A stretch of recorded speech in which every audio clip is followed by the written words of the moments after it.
मधुर भाषा संस्कृतम्, मृदुल भाषा संस्कृतम्। सर्वेभ्यो नमो नमः। आज की संस्कृत कक्षा में आप सबका स्वागत है और आज हम जानने वाले हैं BA second year third semester Sanskrit elective के सिलेबस और क्वेश्चन पेपर को। आप जानते हैं स्टूडेंट्स, परीक्षाओं का दौर आरंभ हो रहा है और इस बार भी हमारा पेपर जो है ऑनलाइन मोड से होने वाला है। और अभी तक बहुत से ऐसे स्टूडेंट्स हैं जिन्हें अपने यूनिट वाइज सिलेबस का नहीं पता है, क्वेश्चन पेपर किस स्टाइल का आना है यह भी वह नहीं जानते हैं। तो इसलिए ये लेक्चर आपको बहुत हेल्प करने वाला है। जितने भी आपके सिलेबस और क्वेश्चन पेपर के रिगार्डिंग डाउट्स हैं वो सभी डाउट्स हम दूर करने का प्रयास करेंगे, इसलिए आप इस लेक्चर के एंड तक बने रहें और बहुत ही कंसंट्रेशन के साथ आपने इस लेक्चर को सुनना है। क्वेश्चन पेपर को जानने से पहले स्टूडेंट्स आप जानते हैं हमें यूनिट वाइज अपने सिलेबस को जानना आवश्यक है। तो सबसे पहले हम अपने सिलेबस को यूनिट वाइज जानेंगे और फिर उसके बाद लेटेस्ट क्वेश्चन पेपर को सॉल्व करेंगे। और अभी तक अगर आपने चैनल को सब्सक्राइब नहीं किया है तो चैनल को सब्सक्राइब कीजिए ताकि आने वाली नई नोटिफिकेशन सबसे पहले आपको मिले। तो आज सबसे पहले हम बात करते हैं कुरुक्षेत्र यूनिवर्सिटी कुरुक्षेत्र में BA second year third semester Sanskrit elective का सिलेबस क्या है।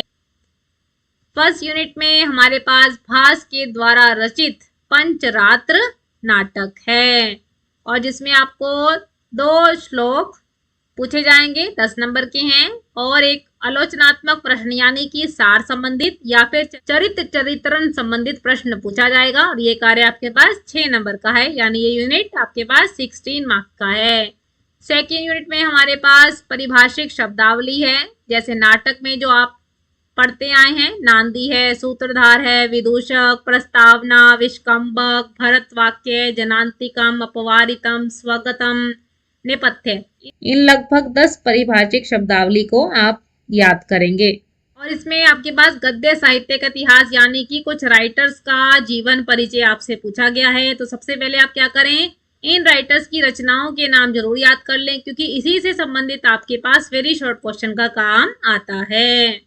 तो यह यूनिट आपके पास 16 मार्क्स का है। थर्ड और फोर्थ यूनिट हमारा संस्कृत व्याकरण से संबंधित होता है और इसमें हमारे पास समास का कार्य 4 समास हैं, अव्ययी भाव समास, तत्पुरुष समास, द्वंद्व और बहुव्रीहि। और दूसरा कार्य आपके पास कृदंत यानी धातुओं के साथ जो प्रत्यय लगते हैं उसे कृदंत कहते हैं और इस बार आपके पास ये 10 प्रत्यय पूछे गए हैं। तो ये यूनिट आपके पास 16 मार्क्स का है। यूनिट में हमारे पास लघु सिद्धांत कौमुदी में महेश्वर सूत्र पूछे गए हैं। 14 महेश्वर सूत्रों को हम याद करेंगे, फिर उससे प्रत्याहार बनाना सीखेंगे और संस्कृत में पत्र लेखन का कार्य आएगा और ये हमारे पास 16 मार्क्स का है। तो देखिए स्टूडेंट्स, पत्र लेखन का तात्पर्य संस्कृत में लेटर लिखना, ये तभी संभव है जब आप संस्कृत में अनुवाद को जानते हैं। अनुवाद के अंग क्या है, विभक्ति संबंधी क्या नियम है, शब्द रूप और धातु रूप भी हमारे तैयार होने चाहिए, तभी हम संस्कृत में पत्र लिख सकते हैं। यहाँ पर आपको रटने की आवश्यकता नहीं है, पैटर्न क्या है, कैसे लिखना है और छोटे छोटे वाक्यों का निर्माण करके संस्कृत में पत्र आसानी से लिख सकते हैं। और हर एक यूनिट में से आपके पास 2 वेरी शॉर्ट क्वेश्चन आएंगे, यानी 8 प्रश्न पूछे जाएंगे और हर एक प्रश्न 2 नंबर का है, यानी 16 मार्क्स के आपके पास वेरी शॉर्ट क्वेश्चन का काम है। ठीक है स्टूडेंट्स, तो इस तरीके से आपको यूनिट वाइज अपनी तैयारी करनी और इससे रिलेटेड सभी इंपॉर्टेंट लिंक्स आपको डिस्क्रिप्शन बॉक्स में दिए जाएंगे, इसलिए आप डिस्क्रिप्शन बॉक्स जरूर चेक कीजिए। अब हम बात करते हैं कुरुक्षेत्र यूनिवर्सिटी कुरुक्षेत्र में BA second year third semester Sanskrit elective के सबसे लेटेस्ट क्वेश्चन पेपर के बारे में। चलिए सबसे पहले वेरी शॉर्ट क्वेश्चन देखते हैं। 8 प्रश्न पूछे जाएंगे जो कि 2 नंबर के हैं, यानी 16 मार्क्स का आपका वेरी शॉर्ट क्वेश्चन का काम है और जिसमें मार्क्स लेने बहुत ही आसान है। पहला प्रश्न देखते हैं, पंचरात्रम का प्रस्ताव किसका था और क्यों था। द्रोणाचार्य ने दक्षिणा में पांडवों के लिए हस्तिनापुर का आधा राज्य मांगा था। तब शकुनी ने दुर्योधन को यह परामर्श दिया कि 5 रात्रियों में यदि पांडवों का पता लग जाएगा तो वह हस्तिनापुर का आधा राज्य पांडवों को दे देगा। तो इस प्रकार पंचरात्रम का प्रस्ताव किसका था? दुर्योधन का। नेक्स्ट क्वेश्चन देखते हैं, पांडवों के गुरु का क्या नाम था? द्रोणाचार्य। द्रोणाचार्य कौरवों और पांडवों दोनों के ही गुरु थे। नेक्स्ट क्वेश्चन देखते हैं, पारिभाषिक शब्द किन्हें कहते हैं? किसी विषय से संबंधित वे शब्द पारिभाषिक शब्द कहे जाते हैं जिनका उस विषय के संदर्भ में विशेष अर्थ होता है। जैसे नाटक के संदर्भ में हम पारिभाषिक शब्द पढ़ेंगे सूत्रधार, नांदी, प्रस्तावना, प्रवेशक, विष्कंभक आदि। जिस प्रकार सूत्रधार शब्द का सामान्य अर्थ है धागे को धारण करने वाला, सूत्र को धारण करने वाला, परंतु नाटक के संदर्भ में इसका अर्थ परिवर्तित हो जाता है। और सूत्रधार किसे कहते हैं? जो नाटक का संचालक होता है। नेक्स्ट क्वेश्चन देखते हैं, अव्ययी भाव समास में कौन सा पद प्रधान होता है? प्रथम पद की प्रधानता होती है और इसका उदाहरण यथाशक्ति, शक्तिम, अनतिक्रम्य, प्रतिदिनम, दिनम, दिनम, प्रति। नेक्स्ट क्वेश्चन देखते हैं, बाण भट्ट की रचनाओं के नाम पूछे गए हैं। 2 रचनाएं हैं, कौन कौन सी? कादंबरी और हर्षचरितम। नेक्स्ट क्वेश्चन देखते हैं, प्रत्याहार का क्या अर्थ है? 2 प्रत्याहार सूत्र लिखकर स्पष्ट करें। प्रत्याहार का अर्थ है एक ही ध्वनि के उच्चारण में कई अक्षरों का बोध होना प्रत्याहार कहलाता है। 14 महेश्वर सूत्रों को याद रखना बहुत आवश्यक है, तभी आप इनसे प्रत्याहार सूत्र बना सकते हैं। कोई भी उदाहरण लिख लीजिए, जैसे अच। अब बनाइए, अ, ई, ऊण, रील, रीक, ए, ओंग, आई, औ, च। अंतिम व्यंजन वर्ण संज्ञक हैं और इनको काटने के बाद जो बचा वह आपका आंसर है। इसी तरीके से हम बहुत सारे प्रत्याहार सूत्रों के उदाहरण लिख सकते हैं। नेक्स्ट क्वेश्चन देखते हैं, याचमाना पद में कौन सा कृदंत प्रत्यय है? यहाँ पर शानच प्रत्यय है। नेक्स्ट क्वेश्चन में समास की परिभाषा देखते हैं। समसनम समासः, समास का अर्थ है संक्षेप। 2 या 2 से अधिक पदों को नियम अनुसार संक्षेप में रखना समास कहलाता है। और आप कोई भी उदाहरण दे सकते हैं, जैसे राजपुरुषः, राज्ञ पुरुषः।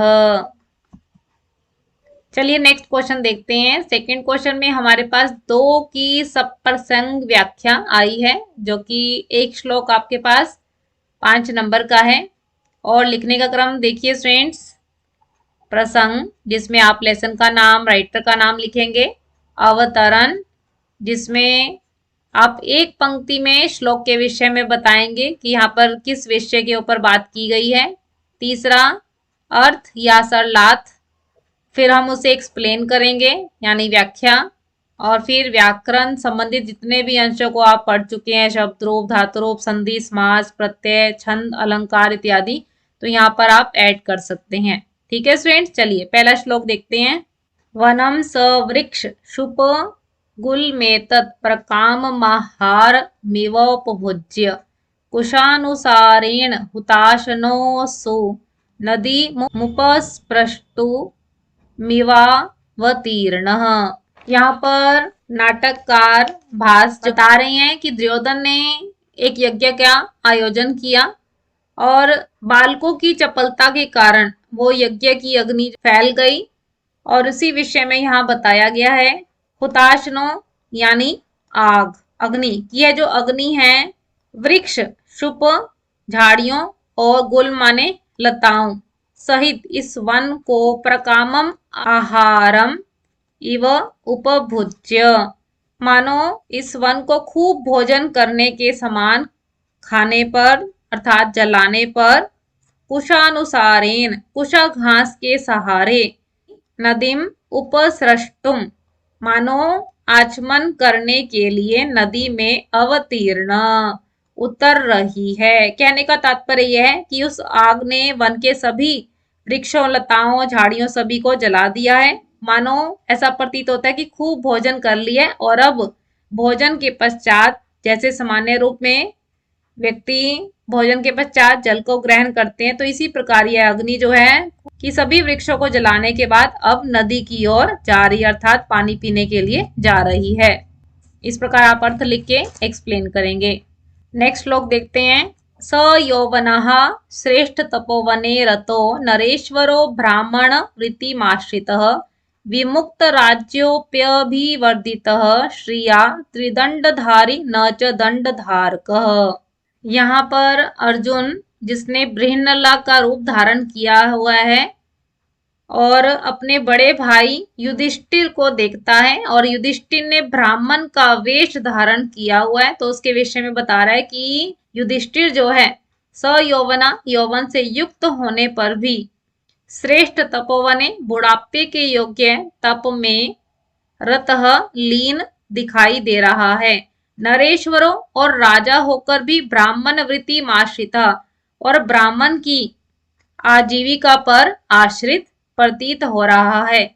विमुक्त राज्य को छोड़कर भी अप्यभिवर्धित मानो शोभा संपन्न है, लक्ष्मी संपन्न प्रतीत हो रहा है। त्रिदंडधारी न च दंडधारक और सन्यासी के त्रिदंड को धारण करके भी दंडाधिकारी नहीं है। तो इस प्रकार अर्जुन अपने भाई युधिष्ठिर के जीवन में बहुत बड़ा विरोधाभास देखता है।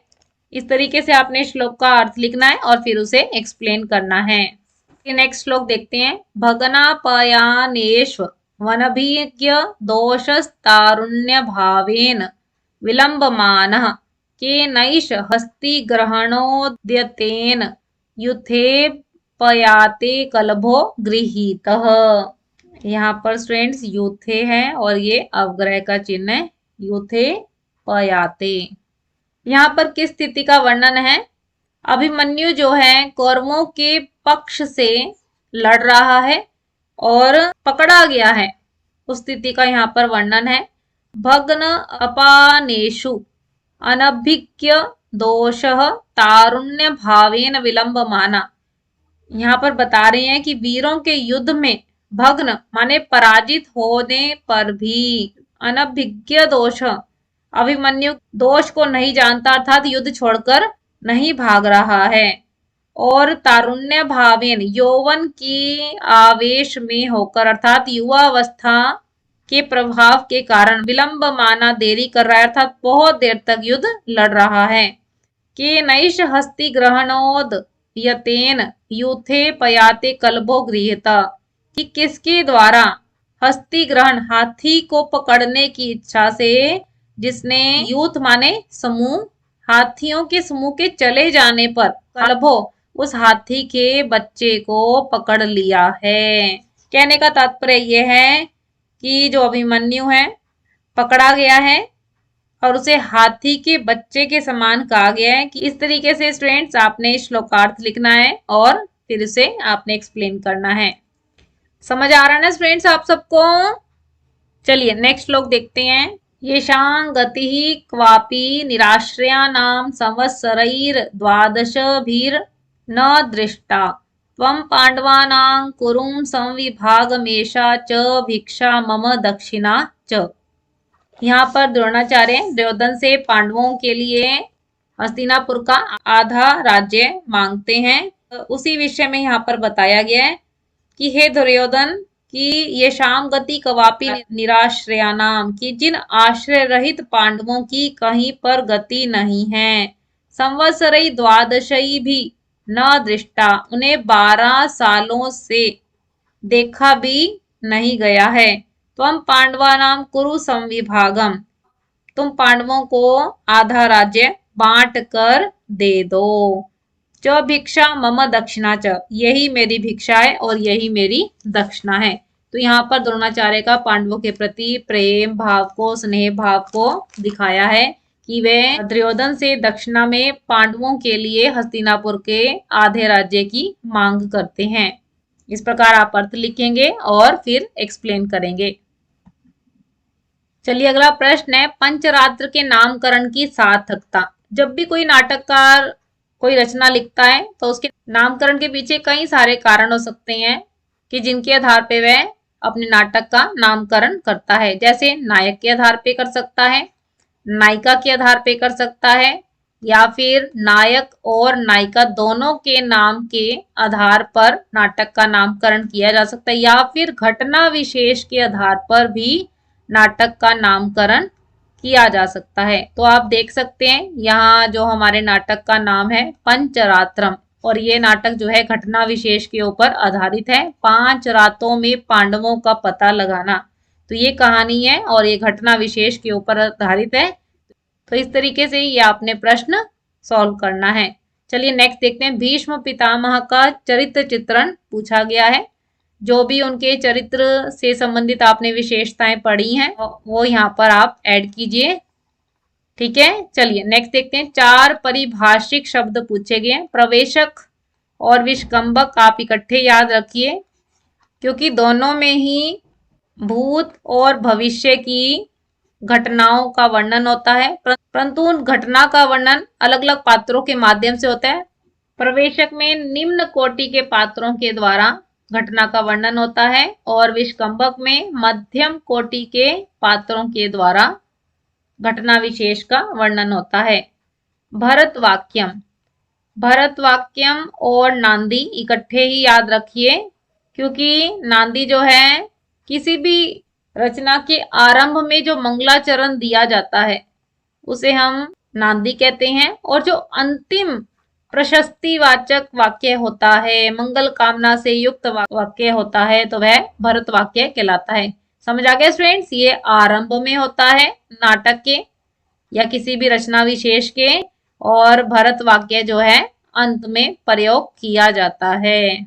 नेक्स्ट है हमारे पास जनांतिकम और अपवारितम। इन दोनों को इकट्ठे ही समझिए। जनांतिकम में क्या होता है, स्टेज पे एक नाटक चल रहा है और उसमें जब पात्र जो है इस तरीके से बात करते हैं कि जो स्टेज पर पात्र हैं उन्हें ना सुनाई दे, परंतु दर्शकों को सुनाई दे, तो अपने हाथ को त्रिपताका के आकार का बना लेते हैं, जिससे दूसरों का ध्यान अपनी बात पर ना जाए, तो उसे जनांतिक कहते हैं। और अपवारित में भी इसी प्रकार है कि जब दो पात्र बात कर रहे हैं, स्टेज पे जो पात्र हैं उन्हें आपस में ना सुनाई दे, परंतु दर्शकों को जरूर सुनाई दे। अर्थात जब पात्र मुड़कर कोई भी रहस्यात्मक बात को कहता है तो वहां पर अपवारित होता है। ठीक है स्टूडेंट्स, चलिए नेक्स्ट देखते हैं।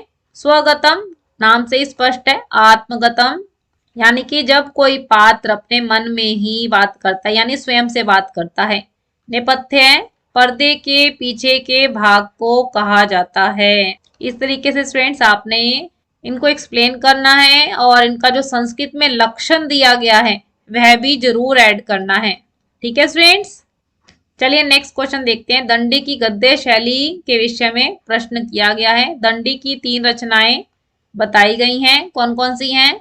दश कुमार चरितम, अवंती सुंदरी कथा और काव्यदर्श। ये तीनों रचनाएं 3 अलग अलग प्रकार की हैं। दश कुमार चरित गद्य काव्य है, अवंती सुंदरी कथा कथा है, और काव्यदर्श जो है काव्य शास्त्र है। और इन तीनों रचनाओं में 3 अलग अलग विषयों के बारे में बताया गया है। तो यहाँ पे गद्य शैली पूछी है, तो दश कुमार चरित के विषय में पहले आप बताएंगे, और उससे संबंधित जो भी विशेषताएं हैं, जैसे पात्र हैं, कथानक है, उस समय की क्या विशेषताएं हैं, रस है, भाव है, भाषा का क्या सौंदर्य था, तो ये सब आप चीजें यहाँ पर ऐड करेंगे। ठीक है स्टूडेंट्स, अगले प्रश्न में चॉइस के साथ हमसे विष्णु शर्मा का प्रश्न पूछा गया है। विष्णु शर्मा जो पंचतंत्र के लेखक हैं। पंचतंत्र से स्पष्ट है कि उनकी रचना जो है 5 भागों में विभक्त है। कौन कौन से? मित्र भेद, मित्र संप्राप्ति, काकोलुकीयम, लब्ध प्रणाश और अपरीक्षित कारकम। तो इस तरीके से आपने इन 5 तंत्रों का वर्णन बताना है और कथा शैली के बारे में भी बताना है। चलिए नेक्स्ट क्वेश्चन देखते हैं। 4 समस्त पदों का विग्रह करके समास का नाम लिखिए। अगर आप विग्रह करते हैं तो वह 1 नंबर, और जब समास का भी नाम बताते हैं तब जाके 2 नंबर आपको मिलेंगे। चलिए सॉल्व करते हैं। सचक्रम, चक्रेण, युगपत अव्ययी भाव समास है। नेक्स्ट देखते हैं कुपुत्र, कुत्सित, पुत्रः। कौन सा समास है स्टूडेंट्स? तत्पुरुष समास है। नेक्स्ट देखते हैं शीतोष्णम, शीतम च उष्णम च अनयोः समाहारः। कौन सा समास है स्टूडेंट्स? यहाँ पर द्वंद्व समास है, जहां पर दोनों पदों की प्रधानता होती है। चतुर्मुख, जिसके 4 मुख हों, वो कौन है? ब्रह्मा। चत्वारि मुखानि यस्य स। कौन सा समास है यहाँ पर? बहुव्रीहि। जब किसी अन्य पद की प्रधानता हो तो बहुव्रीहि समास होता है। युपदारु, ये बनेगा युपायदारु। और ये चतुर्थी तत्पुरुष समास है। अनुपस्थिति कैसे बनाओगे? ना उपस्थिति। कौन सा समास है यहाँ पर? नए तत्पुरुष समास है। शताब्दी कैसे बनाएंगे? शतानाम अब्दानाम समाहारः। और जब संख्यावाची हो तो कौन सा होता है? द्विगु समास। ठीक है स्टूडेंट्स। और लास्ट आपसे प्राचार्य पूछा गया है, इसका कैसे विग्रह करेंगे? प्रगत आचार्य, यह भी तत्पुरुष समास है, प्रादि तत्पुरुष समास है ये। आ रहा है ना स्टूडेंट्स आप सबको समझ? जहां भी आपके डाउट्स हो साथ साथ कमेंट बॉक्स में पूछते रहें। चलिए नेक्स्ट देखते हैं। यहाँ पर कृदंत प्रत्यय पूछे गए हैं। अजमत्वा भूतवा, आ प्लस गम जमा लेप, आ गम लेप का क्या बचता है स्टूडेंट्स? य, आगम्य। स्था प्लस तुमन, तुमन का तुम शेष बचता है तो ये आंसर बना स्था तुम। क्री जमा यत, कार्यम। पठ जमा न्यत, क्या बनाएंगे? पाठ्यम। कत जमा क्षत्रि, क्षत्रि और शानत दोनों ही वर्तमान अर्थ में प्रयोग होते हैं। और क्षत्रि का अत बचता है, फिर हम इसे अन बनाते हैं, कथ्यन। मुद का जोड़िए शानच प्रत्यय मोदमान। चलिए नेक्स्ट श्रु में त प्रत्यय जोड़ा श्रुत। नी में कत्वतु नीतवान। नृत में तव्यत प्रत्यय नर्तितव्य। सह में अन्यर प्रत्यय सहनीय। वच में त उक्त। इस तरीके से स्टूडेंट्स आपने कृदंत प्रत्यय का कार्य करना है। जब भी आप प्रत्यय याद करें तो कितने प्रत्यय, पहले आप संख्या लिख लीजिए और उनका क्या शेष बचता है, और दूसरा कि कहां पर प्रयोग किया जाता है। ठीक है, इतना आपने जरूर याद रखना है, तभी आप इनको बना पाएंगे। चलिए नेक्स्ट देखते हैं। 4 प्रत्याहार के अंतर्गत आने वाले वर्णों का उल्लेख कीजिए। अब इसके लिए स्टूडेंट्स आपको पहले महेश्वर सूत्रों को याद रखना है। ठीक है, तभी आप इसका कार्य कर सकते हैं। जैसे अट कहा, अ से स्टार्ट करना है और ट जो अंतिम व्यंजन वर्ण है वहां तक लेके जाना है, तो यहाँ तक सभी व्यंजन वर्ण काउंट होंगे। और जो ये अंतिम व्यंजन वर्ण है ये संज्ञक है, यानी ये लोप हो जाती हैं, इनकी गणना नहीं की जाती है। तो आप अ से लेकर ट तक के सभी सूत्रों को लिखेंगे। ठीक है, नेक्स्ट है अन। देखिए अ से आरंभ हुआ और अण यहां तक, ये सभी सूत्र इसमें ऐड होंगे और अंतिम संज्ञक वर्णों को काट देना है, फिर ये आपका आंसर है। नेक्स्ट देखते हैं हर्ष प्रत्यय। ह देखिए ये रहा, और श अंतिम संज्ञक वर्ण का है ये रहा, यानी यहां तक के सभी सूत्रों को आपने लिखना है और फिर ये अंतिम संज्ञक वर्ण काट देने हैं और फिर ये आपका आंसर तैयार है। नेक्स्ट देखते हैं यय। आपको य से आरंभ करना है, जब भय के यहीं तक, ये 4 सूत्र इसमें आएंगे। अंतिम संज्ञक वर्ण काट दीजिए, आपका आंसर तैयार है। झष झ देखिए और ये श, ये 3 सूत्र इसमें आएंगे। अंतिम संज्ञक वर्ण काटने हैं, आपका आंसर तैयार है। नेक्स्ट देखते हैं चर। ये दिखा आपको चटतव, च से लेके र, यानी ये सूत्र आएंगे और अंतिम संज्ञक वर्ण काट दीजिए, ये आपका आंसर है। नेक्स्ट है रल, आगे वाले वर्ण से ही स्टार्ट होगा। ये जो अंतिम संज्ञक वर्ण है यहाँ से समाप्ति होगी। ह य वरट का र, यहाँ से आरंभ होकर ये सभी सूत्र इसमें लगेंगे और अंतिम संज्ञक वर्ण आपने काट देनी है और फिर इसको इकट्ठा करके लिख देंगे। ये तो आपका आंसर तैयार है। ठीक है, बश, ब देखिए, ब और श, बस इतने से ही वर्ण इसके अंदर आएंगे। श को तो आपने काट देना है। ब ग ड ध। ठीक है, इस तरीके से स्टूडेंट्स आपने प्रत्याहार करने हैं। नेक्स्ट है संस्कृत में प्रार्थना पत्र लिखना, लेटर लिखना, जैसे आप हिंदी में लिखते हैं, इंग्लिश में लिखते हैं। और ये 8 नंबर का कार्य है स्टूडेंट्स, और इसे आप टफ काम समझ के छोड़ मत देना। जैसे आप हिंदी में लिखते हैं तो यहाँ सेवायाम लिखेंगे। ठीक है, प्रधानाध्यापक, जैसे आप प्रिंसिपल लिखते हो। ठीक है, डैश डैश डैश महाविद्यालय, डैश डैश डैश करके नगरम और श्रीमान, फिर वहां से शुरू करते। सविनय निवेदन है कि यहाँ पर भी उसी तरीके से बनाना है। ठीक है, प्रयास कीजिए, अगर नहीं समझ आए तो आप पूछ सकते हैं। और इसी तरीके से दूसरी लेटर है पुस्तकें भेजने के लिए प्रकाशक को आपने पत्र लिखना है।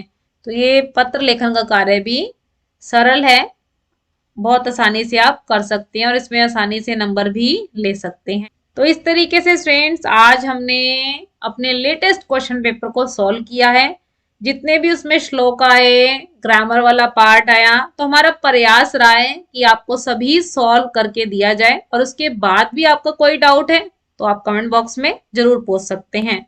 और इससे रिलेटेड सभी इंपॉर्टेंट लिंक्स आपको डिस्क्रिप्शन बॉक्स में प्रोवाइड किए जाएंगे, इसलिए आपने डिस्क्रिप्शन बॉक्स जरूर चेक करना है। आज की कक्षा में हमने अपने सिलेबस को और क्वेश्चन पेपर को बहुत डिटेल के साथ जाना। और इन सिलेबस और क्वेश्चन पेपर से रिलेटेड आपका कोई भी डाउट है तो आप कमेंट बॉक्स में ले सकते हैं। आपकी कोई सजेशन है तो वह भी आप कमेंट बॉक्स में बता सकते हैं। आपको लेक्चर कैसा लगा यह भी आप कमेंट बॉक्स में जरूर बताएं। अगर आपको लेक्चर अच्छा लगा तो आप इसे लाइक कीजिए, ज्यादा से ज्यादा फ्रेंड्स के साथ शेयर कीजिए, क्योंकि बहुत से स्टूडेंट्स ऐसे हैं जिन्हें अपने सिलेबस के बारे में नहीं पता है। और जब आप सिलेबस को यूनिट वाइज समझ लेते हैं तो क्वेश्चन पेपर को अटेम्प्ट करना बहुत आसान हो जाता है। तो इसलिए अपने फ्रेंड्स के साथ इस लेक्चर को जरूर शेयर करें। और अगर आप चैनल पे नए आए हैं, संस्कृत सीखना चाहते हैं, संस्कृत की नई अपडेट के साथ जुड़ा रहना चाहते हैं, सिलेबस कवर करना चाहते हैं, तो चैनल को सब्सक्राइब भी कीजिए ताकि आने वाली नई नोटिफिकेशन सबसे पहले आपको मिले। आप हमें फेसबुक और इंस्टाग्राम के पेज पे भी फॉलो कर सकते हैं। आशा रख सकते हैं कि आपने लेक्चर बहुत ध्यान से सुना होगा, आपके सभी डाउट्स क्लियर हुए होंगे। तो इसलिए स्टूडेंट्स आप सबका हृदय की गहराइयों से बहुत बहुत धन्यवाद। फिर मिलेंगे हम स्टूडेंट्स नई अपडेट और नए टॉपिक के साथ। All the best students. नमो नमः। नमः संस्कृताय।